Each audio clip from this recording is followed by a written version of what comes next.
देश के लिए जो हो बलिदान, राष्ट्र जिसके लिए हो सदा प्रथम, जिनके त्याग तपस्या से स्वतंत्र धरा पर रहे हम, कण कण जिनकी गौरव गाथा, अमर है जिनकी जीवन गाथा।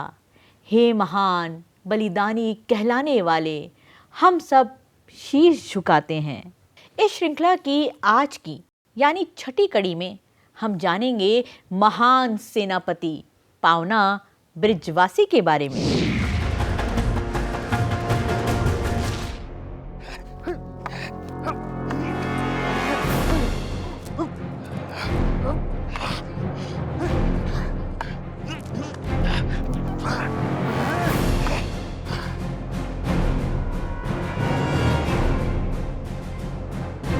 अच्छा लगा तुम्हें अभ्यास करते हुए देखकर। वो आ गए हैं महल में, सुना है पंजाब से आया है, चीते की तरह फुर्तीला है वो। एक बात बताइए जनरल, चीता अधिक फुर्तीला होता है या बिजली अधिक तेज होती है? जाहिर है बिजली। तो फिर आप आराम कीजिए, मिताई समाज की चिंता मुझ पर छोड़ दीजिए।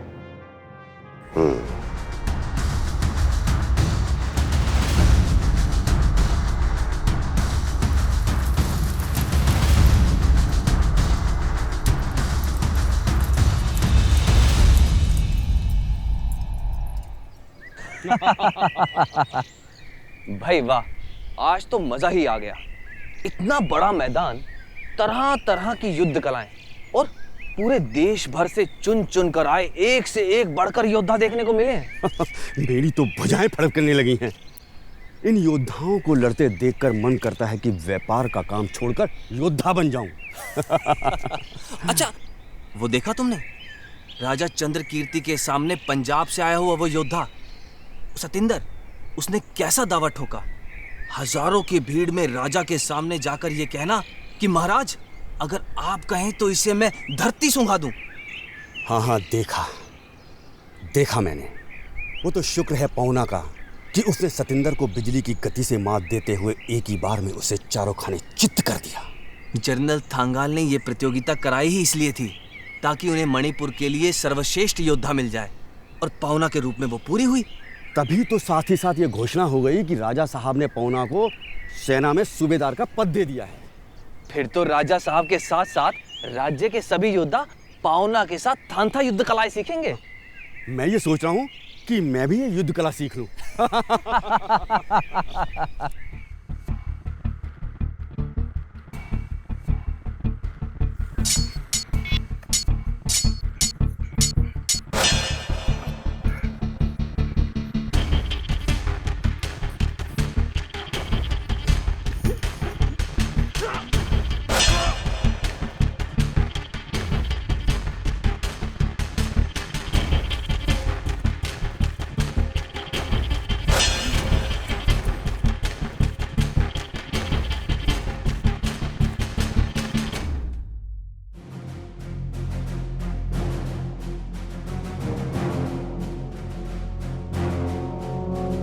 अब से जीवन भर यही तुम्हारा सखा और यही तुम्हारा बंधु है सिंगलन चेना। जब सोओगे, जब जागोगे, इसे साथ रखना। जी पौना, मैं आपकी आशाओं पे खरा उतरने की पूरी कोशिश करूंगा। मुझे पूरा विश्वास है कि तुम अपने पिता की तरह एक वीर योद्धा बनोगे और उनका नाम रोशन करोगे।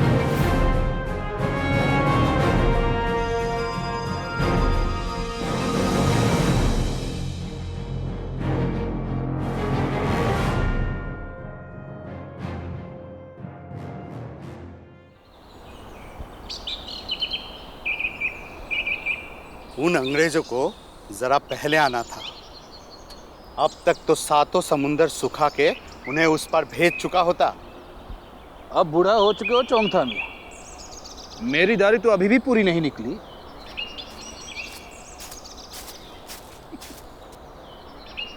क्या समाचार लाए हो? महाराज की तबीयत बहुत खराब है, उन्होंने आप दोनों को जल्द ही बुलाया है। चलो।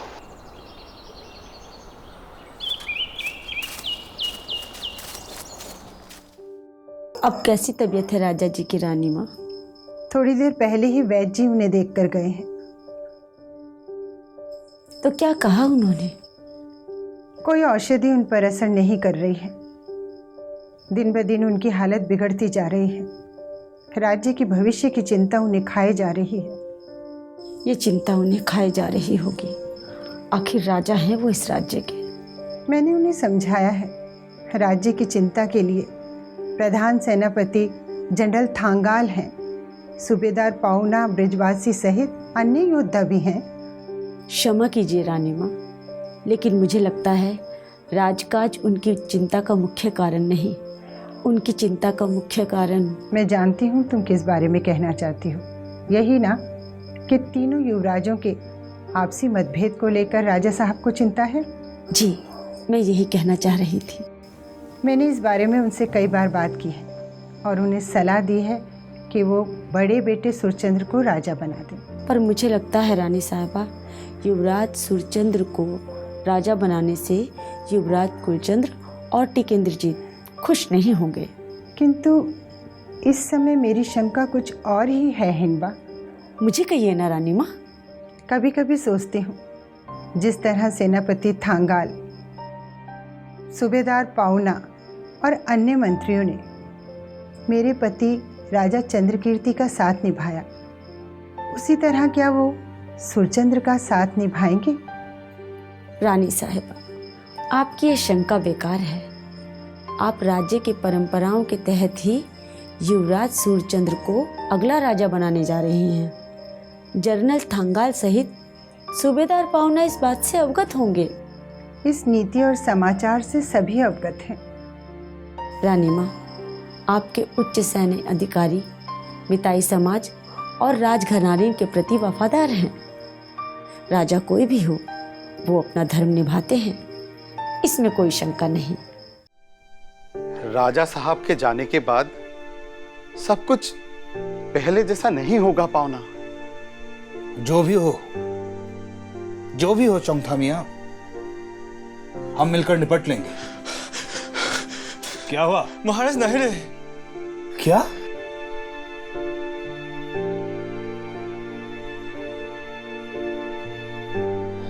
जाओ, युवराजों को खबर दो और महाराज के अंतिम संस्कार की व्यवस्था करो।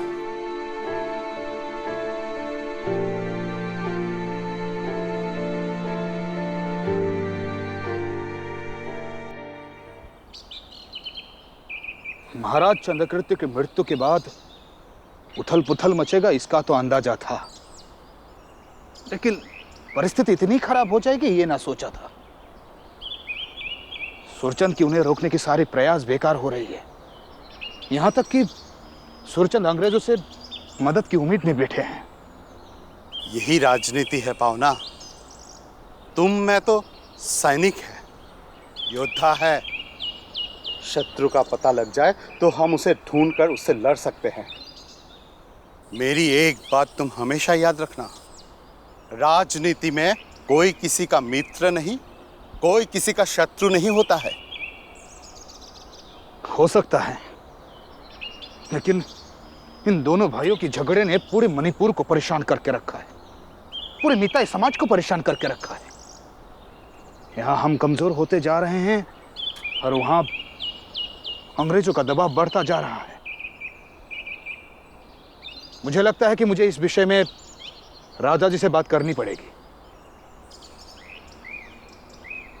ठीक है, तुम चलो पावना, मैं थोड़ा किले का निरीक्षण करके आ रहा हूं।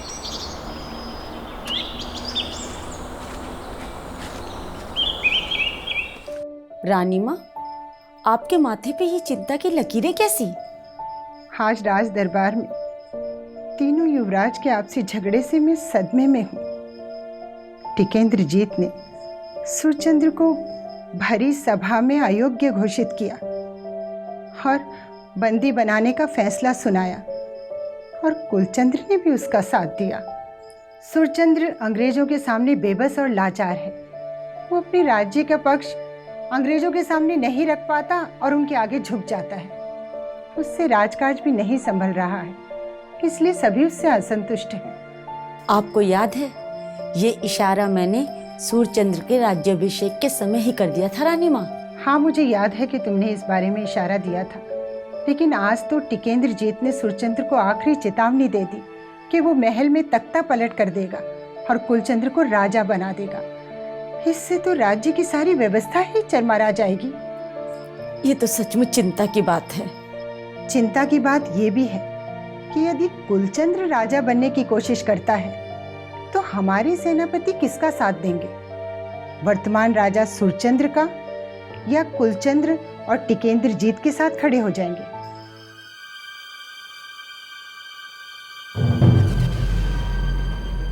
युवराज, अब रुक जाइए। पाहुना, हम आपकी वीरता और मिते समाज के लिए आपके प्रेम का सम्मान करते हैं और इसी समाज के लिए अपना हथियार डाल दीजिए। मेरे रहते हुए आपकी तलवार महाराज तक नहीं पहुंचेगी युवराज। तुम जाओ। जी।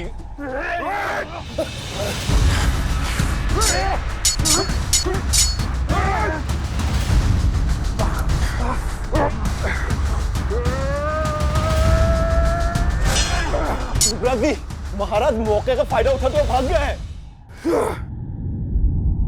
इसी भगोरे महाराज के लिए आप मरने मारने पर तुले हुए थे। मैं अभी बल्कि इसी वक्त कुलचंद्र को महाराज घोषित करता हूं। बताइए पाहुना, आप उनके प्रति वफादार रहेंगे? मेरी वफादारी हमेशा इस राज्य के लिए रहेगा। बस अब मुझे आज्ञा दीजिए।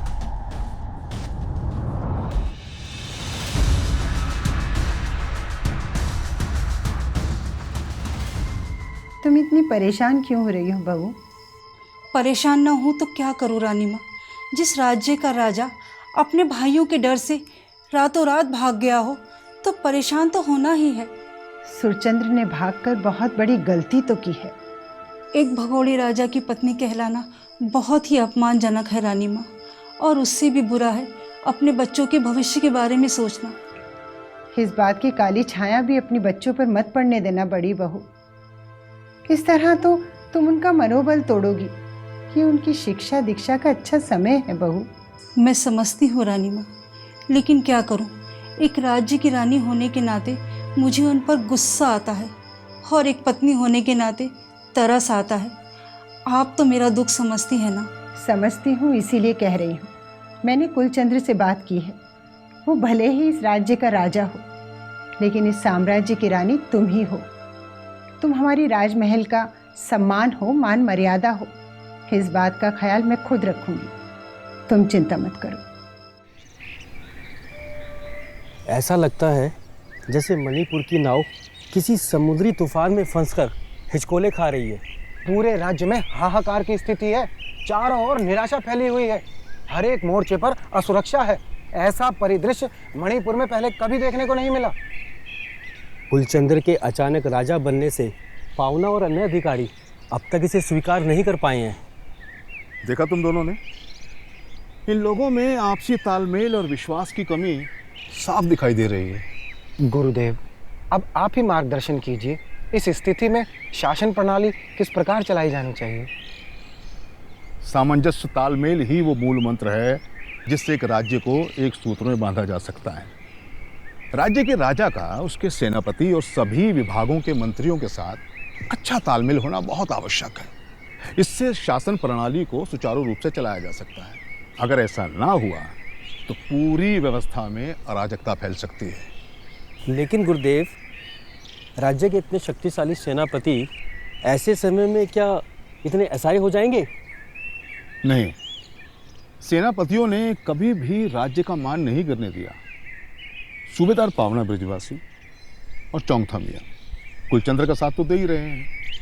पावना से मिताई समाज की रक्षा के लिए जो कुछ भी बन पड़ेगा वो अवश्य करेगा। चलो चलो जल्दी चलो, हमें अभी तुरंत खोमजोम के लिए रवाना होना है। क्यों, क्या हो गया? तुरंत चलो।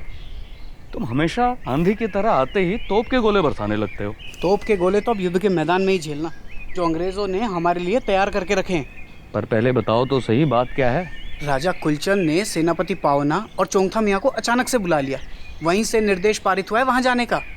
सेनापति पाओना और सेनापति चोंगथा मियाँ सूबेदार को सेनापति बता रहे हो?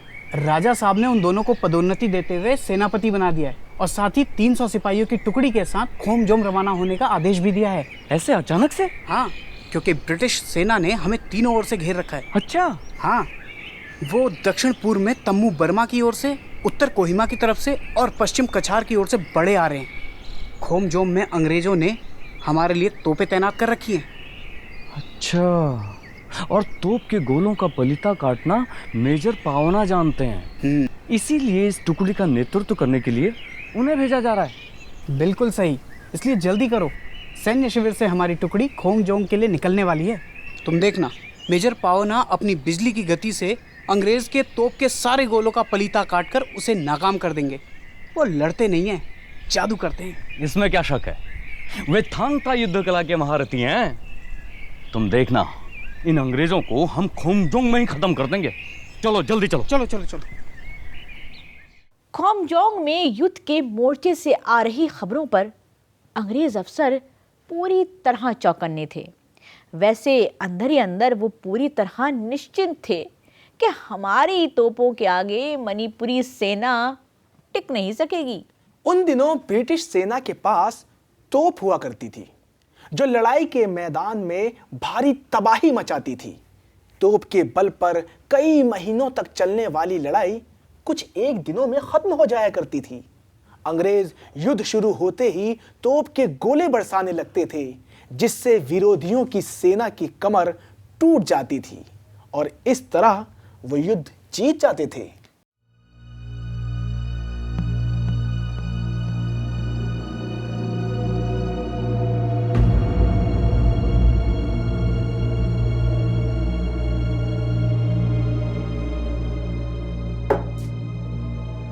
जादू?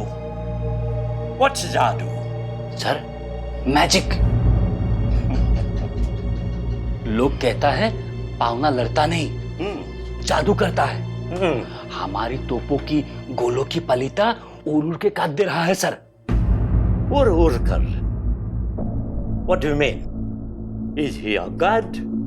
वो क्या भगवान लगता है? ये sir, no no, he is a Krishna bhakt. Pavna अपने नाम के पीछे ब्रजवासी लिखता है sir. Who is Krishna? He is an Indian god. उसकी वजह से ही पांडव ने महाभारत जीती थी। But listen to me.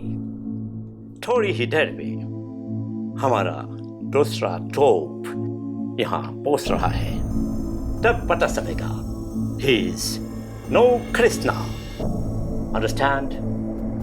Yes, sir. Okay. Now you may go. जाओ। ठीक है सर।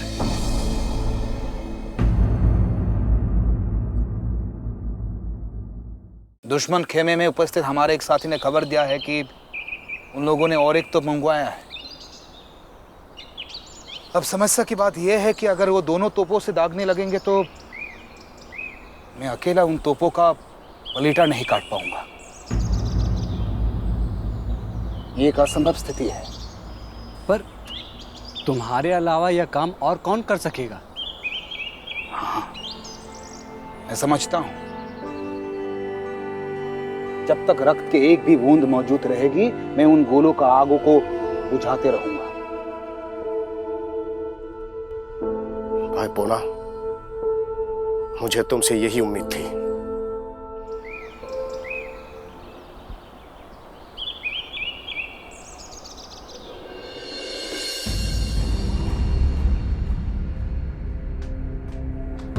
सर। यस। खोमजोंग वर जीता जा चुका है सर। Very good. और उनके सारे सिपाही भी मारा जा चुके हैं सर। सारा सिपाही मारा जा चुका है? What do you mean? Nobody ran away from the battlefield? No sir, वे आखिरी दम तक लड़ते रहे। I see. तो what about पावना? पावना का क्या हुआ? वो घायल पड़ा है सर, और सुना है सोंथा भी घायल पड़ा है sir. Okay. I'd like to meet Pauna. Take me to him. Okay, sir. Come on.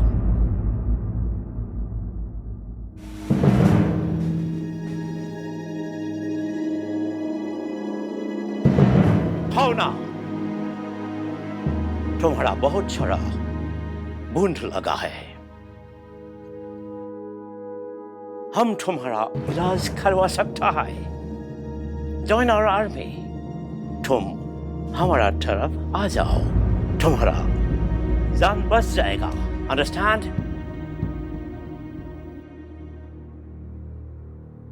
It looks like he has accepted my offer. Right, sir. मिताई समाज घायल जरूर हुआ है, लेकिन वो अभी भी अपने पैरों पे खड़ा हो सकता है। हमें तुम्हारे जैसा विदेशी और आक्रमणकारी की आवश्यकता नहीं है। What? तब तो तुमको मरना ही पड़ेगा। Soldier, shoot them!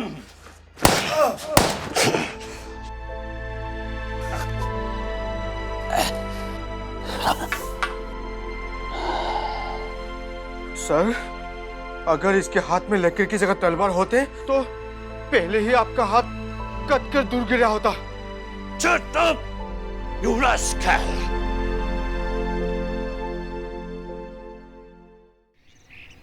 जय श्री राम। विकट परिस्थिति है गुरुदेव। खोमजोम में लड़ते हुए सेनापति पावना शहीद हो गए। अंग्रेजों से सीधी लड़ाई मोल लेकर राजा कुलचंद्र ने भी समझदारी नहीं दिखाई।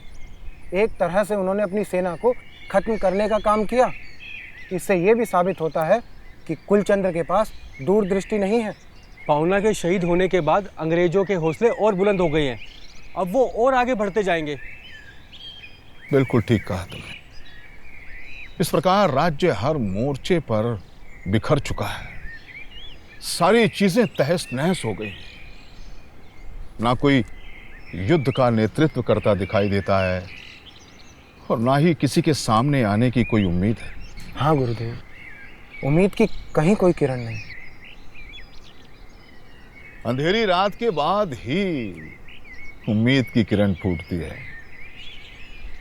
पावना के बलिदान की गाथा किसी ना किसी को तो प्रेरित अवश्य करेगी और वो आशा की किरण बन के फूटेगा।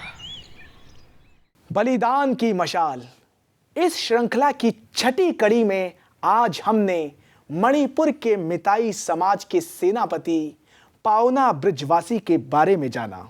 श्रृंखला की अगली यानी 7वीं कड़ी में हम राजकुमार वीर टिकेंद्रजीत सिंह के बारे में जानेंगे, जो जन्म से ही विद्रोही था, आजाद रहना जिसके खून में था। जानिए वीर टिकेंद्रजीत सिंह की कहानी, जानिए हमारी ज़बानी। बलिदान की मशाल मिलेंगे इस श्रृंखला की 7वीं कड़ी में। तब तक के लिए हमें दीजिए आज्ञा। नमस्कार, जय हिंद।